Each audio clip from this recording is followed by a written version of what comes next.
नमस्कार, मैं हूं विवेक पाल और आप देख रहे हैं नव भारत टाइम्स। जयपुर में भीषण अग्निकांड को भला कौन भूल सकता है।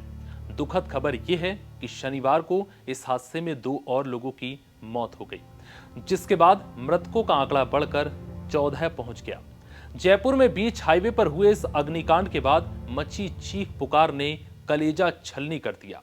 दरअसल शुक्रवार को सुबह 5:44 पर जयपुर अजमेर हाईवे पर भीषण हादसा हुआ। यहां एलपीजी से भरे टैंकर और ट्रक की टक्कर हो गई, जिसके बाद टैंकर से गैस रिसने लगी और फिर स्पार्किंग की वजह से तेज धमाके के साथ आग लग गई, जिससे 1.5 किलोमीटर का एरिया थर्रा गया। इस घटना में 5 लोगों की मौके पर मौत हो गई, तो वहीं 9 लोगों ने अस्पताल में दम तोड़ दिया। हादसा इतना भयंकर था कि किसी को हिलने तक का मौका नहीं मिला।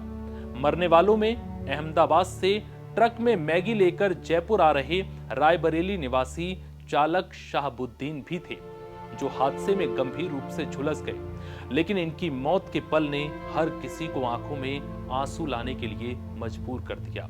दरअसल शाहबुद्दीन के ठीक पीछे ही उनके भाई शैफुद्दीन भी ट्रक चला रहे थे। उन्होंने बताया कि वो जयपुर के विश्वकर्मा इलाके में ट्रक लेकर जा रहे थे। वो अपने भाई से ठीक पीछे चल रहे थे। शैफुद्दीन कहते हैं कि जब आग लगी तो समझ ही नहीं आया कि क्या हुआ। मेरा भाई आग की लपटों में घिरा हुआ था।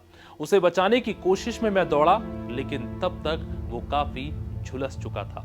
शाहबुद्दीन को एम्बुलेंस की मदद से एसएमएस अस्पताल पहुंचाया गया। झुलसने के बाद दर्द से करा रहे शाहबुद्दीन अपने भाई से लगातार एक ही शब्द बोल रहे थे कि उन्हें बहुत जलन हो रही है, और इतना कहने के बाद वो थोड़ी ही देर में दम तोड़ देते हैं।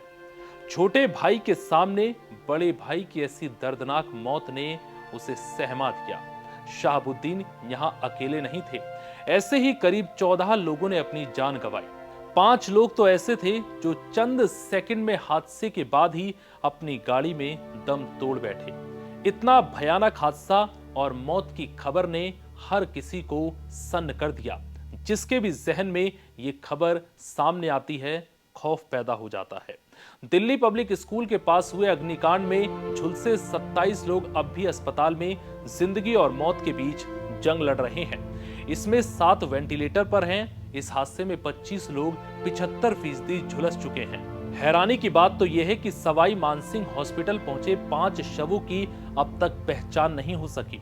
परिजनों ने शव की पहचान के लिए अपना डीएनए सैंपल दिया है, जिसे डॉक्टर ने फॉरेंसिक लैब भिजवाया है। गेल इंडिया लिमिटेड के फायर एंड सेफ्टी के डीजीएम सुशांत कुमार सिंह ने बताया कि ट्रक की टक्कर से टैंकर के 5 नोजल टूट गए और 18 टन यानी करीब 180 क्विंटल गैस लीक हो गई। इससे इतना जोरदार धमाका हुआ कि पूरा इलाका आग के गोले में तब्दील हो गया।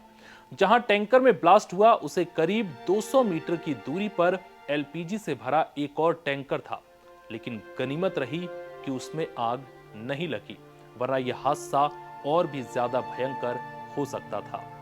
फिलहाल इस रिपोर्ट में इतना ही। इजाजत दीजिए। नमस्कार।